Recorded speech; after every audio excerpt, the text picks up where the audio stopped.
Hai guys, balik lagi nih ketemu sama Mimin. Kali ini Mimin mau bawain alur cerita dari film yang berjudul Unstoppable. Film ini rilis pada tahun 2018. Film ini mengisahkan tentang seorang ketua gangster yang telah alih profesi menjadi seorang pedagang ikan. Dan dia sedang berusaha untuk menyelamatkan istrinya yang diculik oleh sindikat perdagangan manusia. Tapi sebelum masuk alur ceritanya, Mimin kasih tahu nih kalau video ini mengandung spoiler. Dan buat kalian semua yang nggak suka spoiler boleh close ya. Tapi buat yang mau tahu lebih lanjut gimana alur ceritanya, jangan lupa subscribe dulu, biar Mimin lebih semangat bikin video-video yang lainnya. Oke, langsung aja yuk kita masuk ke alur ceritanya.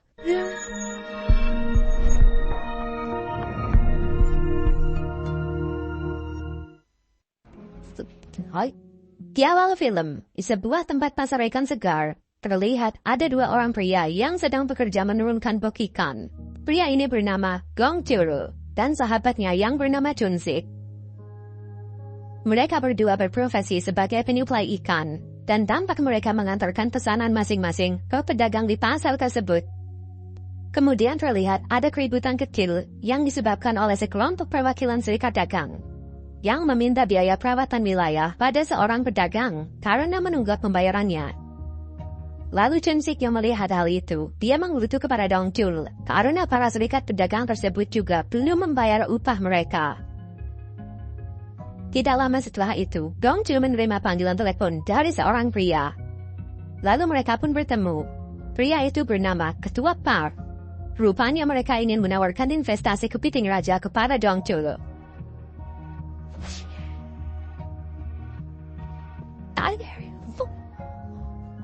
Setelah melihat kepiting yang akan diinvestasikan, Dong Chul dan Chun Sik pun tertarik untuk berinvestasi.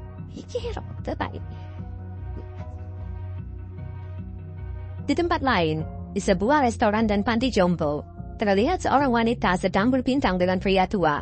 Wanita itu adalah istri Dong Chul. Dia bernama Jisoo. Dia bekerja di kedua tempat tersebut demi mendapatkan uang tambahan.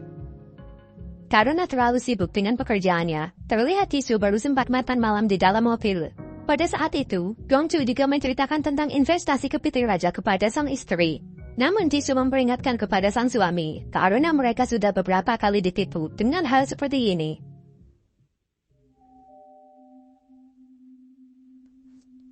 Di tempat lain, di sebuah apartemen, terlihat kelompok gangster yang juga berprofesi sebagai pemilik perusahaan peminjaman uang. Mereka membuka paksa pintu di sana. Lalu terlihat seorang pria berpenampilan seperti kelompok tersebut. Pria itu bernama Gitai, yang sedang menyiksa seorang pria tua yang tidak bisa membayar hutangnya.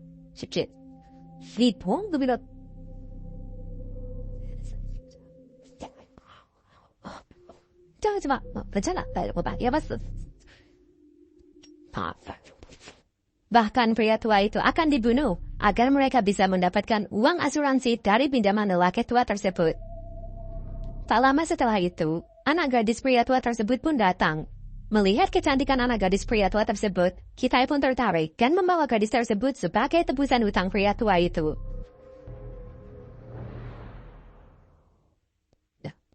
Dalam perjalanan pulang, di saat lampu merah, mobil komplotan tersebut tidak sengaja menabrak mobil Dong Chul dari belakang. Dong Chul pun turun dan memeriksa kondisi mobilnya. Lalu ia mengajak sopir itu turun dan membuat laporan kecelakaan. Namun terlihat sopir tersebut malah melemparkan sejumlah uang kepada Dong Chul. Melihat hal itu, Jisoo langsung tidak terima dan memarahi sopir tersebut. Melihat Jisoo yang sedang emosi, Gitai pun langsung tertarik dengan kecantikannya. Dan dia langsung turun dari mobil, kemudian menendang dan memukul supirnya, lalu menyuruh supirnya untuk minta maaf.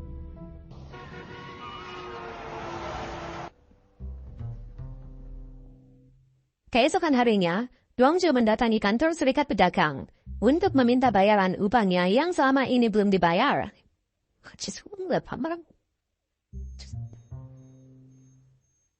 Dengan berat hati, pimpinan serikat dagang memberikan uang kepada Dong Chul, namun uang yang diberikan hanya sedikit. Di lain waktu, di sebuah toko swalayan, di mana Chun Sik sedang menceritakan keluh kesahnya kepada Dong Chul mengenai kondisi keuangannya dan investasi kepiting raja. Di saat yang sama, Dong Chul menerima panggilan telepon dari Ketua Par bahwa kapal pembawa kepiting raja ditahan oleh pihak berwenang China karena kapal tersebut melewati wilayah Cina.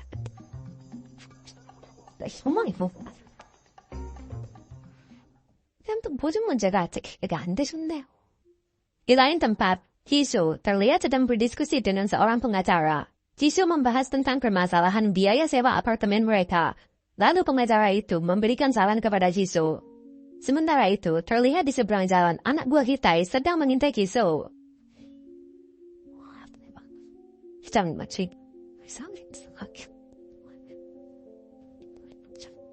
Jisoo pun bertemu dengan Dongtil di sebuah restoran. Lalu Jisoo menceritakan hasil pembicaraannya dengan pengacara tersebut, bahwa saran terbaik untuk mempertahankan apartemen mereka, yaitu mereka harus berpura-pura bercerai. Dongtil pun segera menolak saran dari pengacara itu, dan mengatakan bahwa dia telah melakukan investasi kepiting raja. Mendengar uang investasi tersebut dari hasil pinjaman, dan total nilainya yang sebesar $100,000, Jisoo pun kaget. Ya kan tukca? Dan dia langsung pulang ke rumah menggunakan taksi tanpa sepengetahuan Dongtil. Di saat itu, Dongtil terlihat sedang menyiapkan kue ulang tahun Jisoo. Terlihat, Jisoo yang merasa bersalah mengirim pesan singkat kepada Dongtil agar segera pulang ke rumah. Dongtil pun bergegas pulang. Namun saat di perjalanan, ada sebuah mobil yang berhenti di tengah jalan.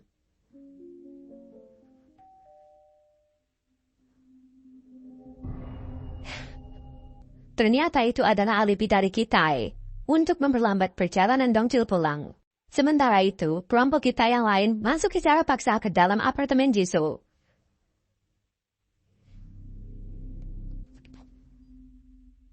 Kemudian setibanya di apartemen, Dongtil melihat kondisi kamar yang sudah berantakan, dan dia langsung keluar mencari istrinya.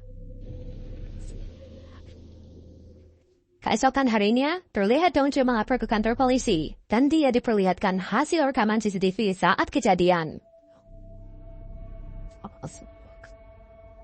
Lalu saat keluar dari kantor polisi, Dongtil menerima telepon dari Kitai, dan Kitai mengatakan akan membunuh Jisoo jika dia ke kantor polisi lagi. Kemudian Kitai memberitahu kalau dia meninggalkan kartu nama di kulkas apartemen Dongtil. Dan mereka pun janjian untuk bertemu di suatu restoran.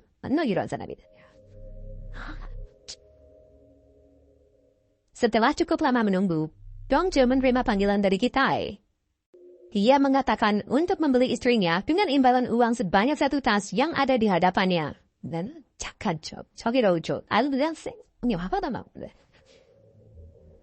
tidak terima dengan hal tersebut, Dongtil pun langsung membawa uang itu ke kantor polisi. Melihat motif pelaku, polisi berasumsi bahwa kasus ini merupakan kasus perdagangan manusia.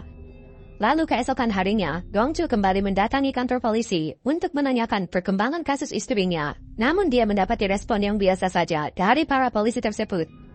Dia juga sempat melihat poster yang cukup banyak tentang info wanita yang hilang. Merasa kinerja kepolisian yang sangat lambat, Dongtil berinisiatif untuk melakukan penyelidikannya sendiri. Dongtil yang tidak mempunyai uang untuk operasional, dia mendatangi kembali kantor perwakilan Serikat Pedagang untuk meminta sisa upah yang dibayarkan saat itu.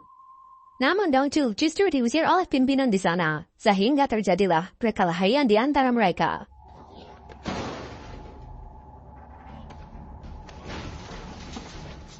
Dan pada akhirnya, pimpinan itu pun harus rela memberikan sisa upah kepada Dongtil. Setelah itu, Dongtil dan Chumsik terlihat mendatangi seorang detektif swasta. Detektif tersebut bernama Beer. Mendengar penjelasan dari Chumsik, dia berpendapat bahwa kasus istrinya bukan penculikan, tetapi perdagangan manusia, dan cukup banyak yang datang kepadanya dengan kasus yang serupa. Dengan perasaan kesal, Dongtil hendak meninggalkan tempat tersebut. Namun Chumsik meyakinkannya untuk menggunakan jasa detektif Beer, karena dia adalah salah satu yang terbaik di bidangnya. Kemudian dimulailah penyelidikan. Dengan melihat hasil rekaman CCTV, di situ terlihat pemilik mobil yang diduga pembawa tas berisi uang di restoran sebelumnya. Mereka pun mendapatkan data pemilik mobil tersebut. Lalu mereka segera pergi mendatangi rumahnya. Terlihat mereka menginterogasi si pemilik mobil. Ternyata dia telah menjual nomor polisi mobilnya ke bandar judi. Setelah itu mereka mendatangi tempat perjudian tersebut untuk bertemu dengan si bandar judi.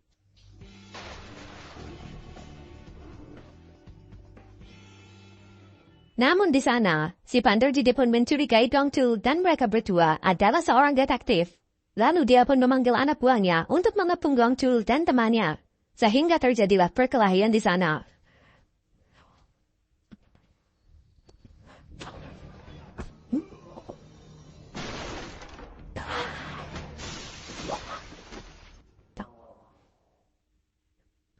Dongchul yang berhasil mengajar mereka satu persatu, membuat si bandar mau tidak mau harus memberikan informasi yang dibutuhkan oleh Dongchul.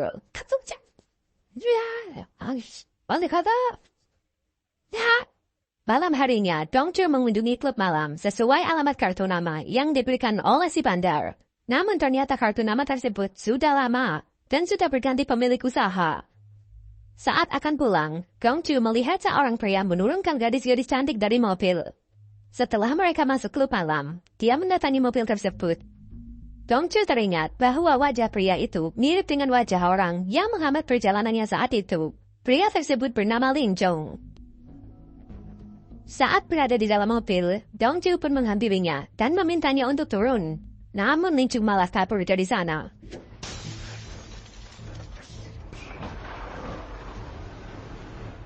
Tidak lama kemudian, Dongchul menerima telepon dari kantor polisi yang mengabarkan kalau mereka menemukan jasad wanita yang ciri-cirinya mirip dengan Jisoo. Ternyata itu bukanlah Jisoo. Di saat yang sama, diketahui bahwa jasad yang ditemukan adalah Leon Jung, wanita yang dilaporkan hilang 2 tahun yang lalu. Berdasarkan hasil penyelidikan, diketahui bahwa suami Leon Jung yang bernama Chun Yong telah menyerahkan diri tidak lama setelah istrinya ditemukan. Karena ia merasa bersalah telah menjual istrinya ke komplotan Gitai.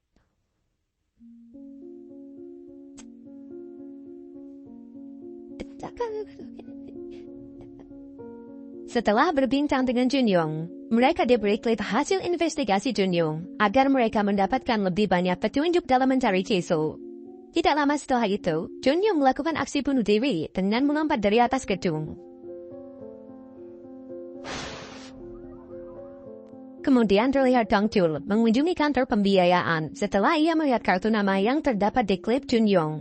Ternyata kartu tersebut sama dengan yang diberikan kepada Dongchul oleh supir yang menabrak mobilnya saat itu. Pria ini bernama Dusik. Lalu Dongchul menyeret Dusik keluar dari ruangannya. Kemudian dibawa ke tempat detektif biar untuk diinterogasi. Namun ternyata Gitai melihat kejadian tersebut melalui rekaman CCTV. Kemudian dia melakukan panggilan video dengan Dongchul. Di situ Gitai memperlihatkan kondisi Jisoo yang telah terikat tali. Lalu ia menyuruh Dongchul untuk membunuh Dusik. Karena melihat Jisoo disiksa oleh Gitai, Dongchul pun mencekik Dusik dengan tali hingga tewas.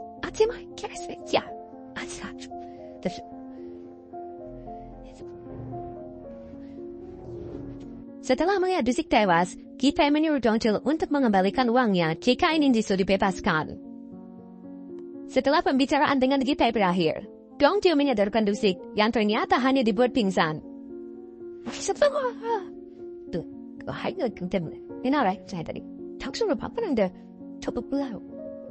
Kemudian mereka mulai merencanakan untuk mencuri kembali uang Gitai yang berada di kantor polisi.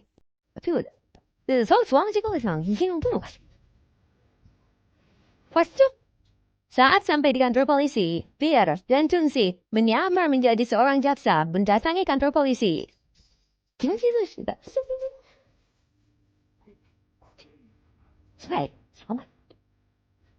Mengetahui penyamaran mereka mulai terbongkar, Dongchul pun meledakkan mobil salah satu polisi di sana untuk mengalihkan perhatian para polisi.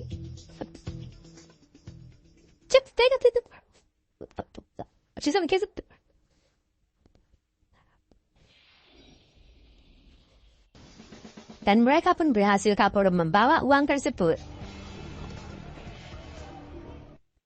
Di tempat lain, tepatnya di persembunyian wanita-wanita hasil penculikan, terlihat Gitai marah besar dan memukuli Lin Jong karena telah menganiaya salah satu wanita yang mencoba melarikan diri.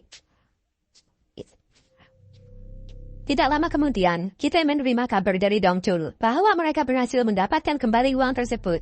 Gitai pun mengajak Dongchul untuk bertemu di tempat persembunyiannya dan menyuruh anak buahnya untuk membunuh Dongchul setelah mendapatkan kembali uangnya.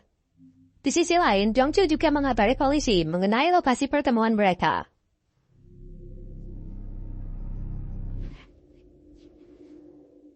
Melihat kondisi yang sepi, Jisoo dan temannya mencoba untuk melarikan diri melalui jendela teralis. Akan tetapi hanya Jisoo yang berhasil kabur.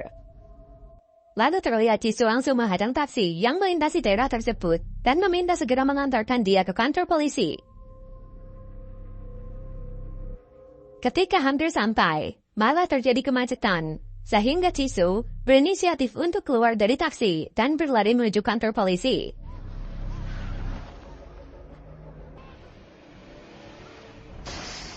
Beralih ke Dongchul, sesampainya di tempat persembunyian, Dongchul menghajar satu persatu anak buah Gitai.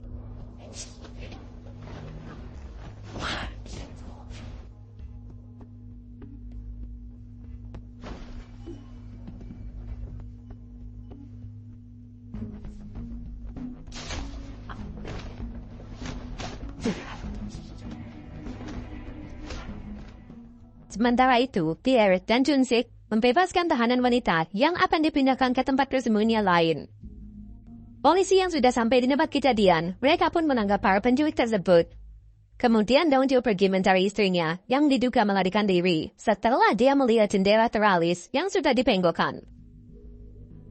Ketika dalam perjalanan, mobil Dongchul tidak sengaja berpapasan dengan mobil Gitai. Mereka pun saling menatap satu sama lain. Gitai yang melihat itu adalah Dongchul. Dia langsung menyuruh sopirnya untuk kabur. Lalu terjadilah aksi kejar-kejaran di antara mereka. Terlihat Dongchul terus berusaha menahan mobil Gitai dari depan. Oh. Apa? Hai, siapa?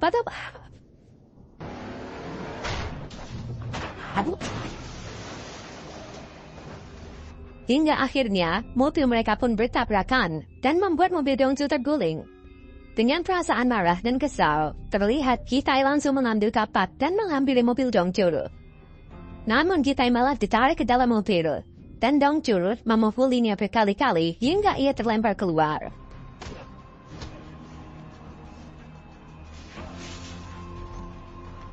Gitai pun berpura-pura minta maaf dan mengakui kesalahannya. Namun ternyata, dia malah mencoba menusuk Dongchul dengan pisau. Akan tetapi Dongchul bisa menangkisnya dan menghajarnya hingga babak belur.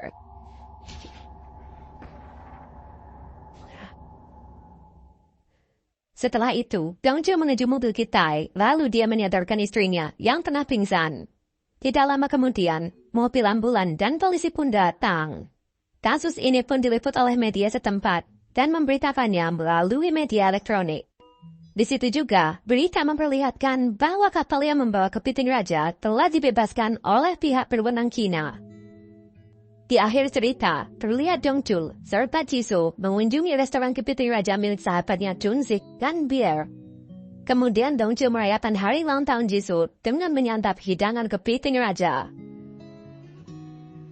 Film pun berakhir dengan ending yang membuat hati kita tersentuh. Film pun selesai.